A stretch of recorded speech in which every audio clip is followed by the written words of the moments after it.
Hai,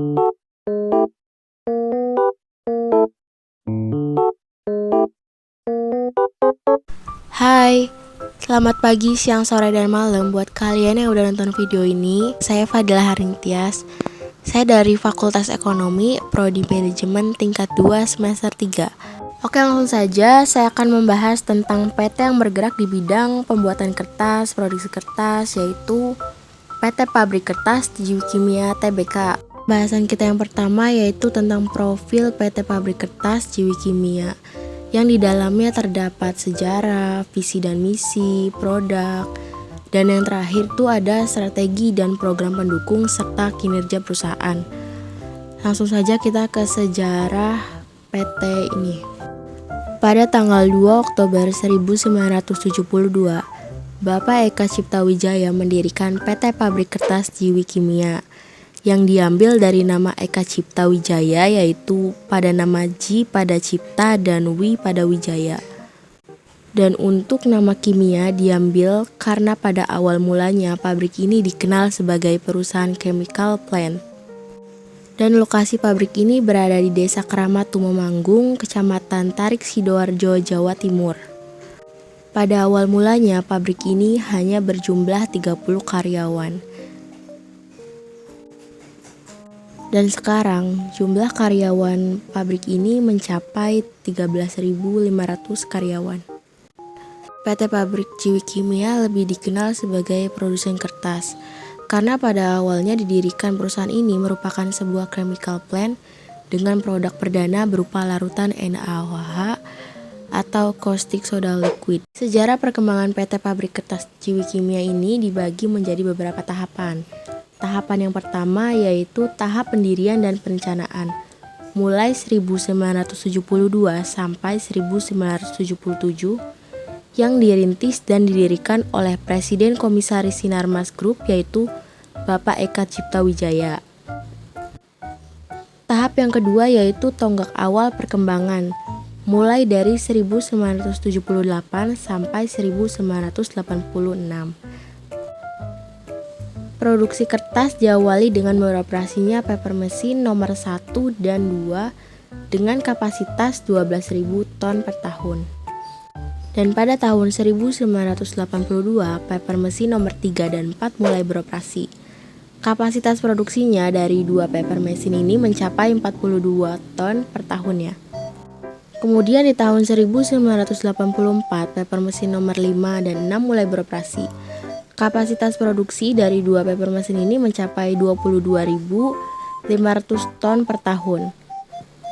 Kemudian di 1986, paper mesin nomor 7 dan mulai beroperasi dengan kapasitas 61.500 ton per tahun. Dilanjut ke masa pembangunan dari 1989 sampai 2006. Itu perencanaan pembangunan paper mesin nomor 12. Dan di tanggal 12 Agustus sampai 3 Desember itu adalah peresmian palet plan baru. Dan di tahun 2006, Starunning PM nomor 12 unit operasi utama yang terdapat di PT Pabrik Kertas Jiwi Kimia dibagi menjadi 3 bagian besar, yaitu paper factories, converting factories, dan chemical plant. Pembahasan yang berikutnya yaitu struktur organisasi PT Pabrik Kertas Jiwi Kimia. Di urutan yang pertama ada direktur utama yang bertugas memastikan perusahaan itu berjalan dengan baik. Yang kedua ada wakil direktur utama yang bertugas membantu direktur utama dalam menjalankan tugasnya. Yang ketiga ada pulp and paper product division yang bertanggung jawab pada proses pembuatan kertas pada masing-masing paper story. Yang keempat ada converting division, bertanggung jawab dalam pembuatan produk-produk tertentu, misalnya loose leaf, amplop, shopping bag, dan lain-lain. Yang kelima ada chemical division, bertanggung jawab dalam proses pembuatan soda dan syurin. Yang keenam ada engineering division, bertanggung jawab terhadap pemeliharaan dan perawatan mesin di unit produksi. Yang ketujuh ada R&D Division, merupakan sebuah divisi yang bertugas untuk melakukan penelitian dan pengembangan untuk mendapatkan suatu produk kertas ataupun peningkatan kualitas kertas yang dihasilkan. Dan yang terakhir ada Managing Division, merupakan bagian dari perusahaan yang bertugas untuk mengatur administrasi, keamanan dalam bekerja. Produk perusahaan PT Pabrik Kertas Ciwi Kimia Tbk ini yaitu ada Sinar Mas Dunia Kopi, Bola Dunia Kopi, Paper One Kopi Paper A4, Paper One Kopi Paper A3, Faber Castell Pensil Kayu 2B, Kopi Paper Blue Kopi Paper, Dunia Mas Kopi Paper, Naga Mas Kertas HVS, Natural Kopi Paper 70 gram, dan Dunia Mas Kopi. Bahasan selanjutnya yaitu strategi dan program pendukung serta pencapaian kinerja perusahaan. Faktor internal, keunggulan marketing dan bekerja sama dengan distributor besar untuk melancarkan penyaluran dari PT Ciwi Kimia menuju konsumen, dan membuka pameran sendiri atau menempatkan stand-stand produk pada event-event untuk membuat iklan produk baik media cetak maupun media elektronik. Memiliki website untuk memudahkan konsumen untuk mencari produk dan memiliki agen penjualan finance.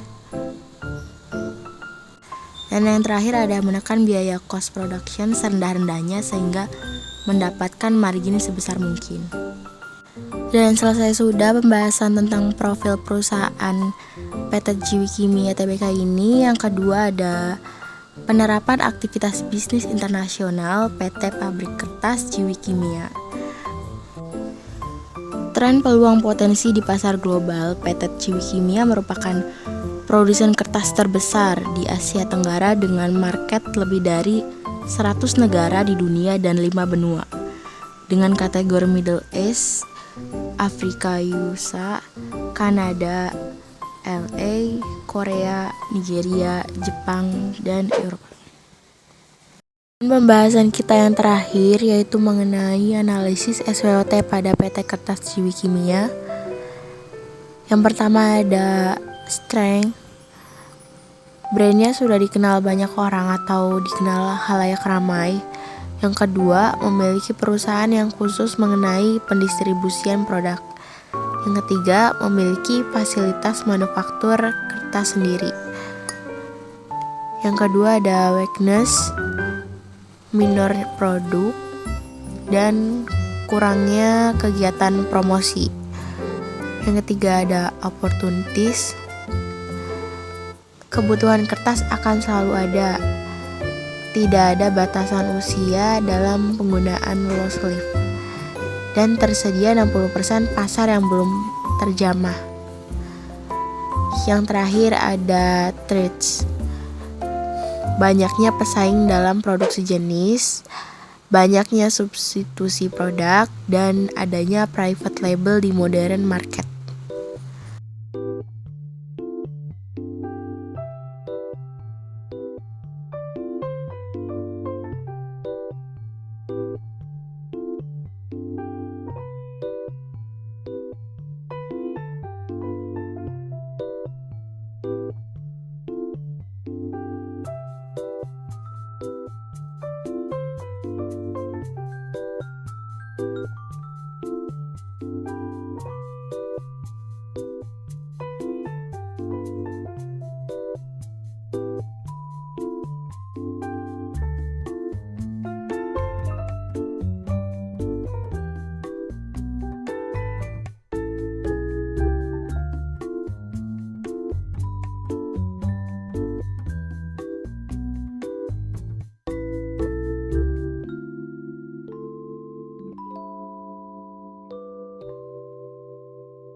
Kesimpulan dalam pembahasan kali ini adalah metode SWOT memudahkan kita dalam melakukan penelitian. Dengan menggunakan sistem tersebut, mahasiswa mampu berpikir kritis dan inovatif dalam mengobservasi suatu badan usaha atau perusahaan. SWOT juga memberikan pemahaman bagi mahasiswa apa-apa saja yang perlu dipersiapkan dan kemampuan apa saja yang perlu dimiliki, dibutuhkan, dan dipersiapkan. Dan dari identifikasi SWOT ini kita bisa tahu persisi kemampuan yang dimiliki perusahaan PT Kertas Jiwi Kimia Tbk. Kemampuan tersebut akan mengetahui strategi persaingan pasar.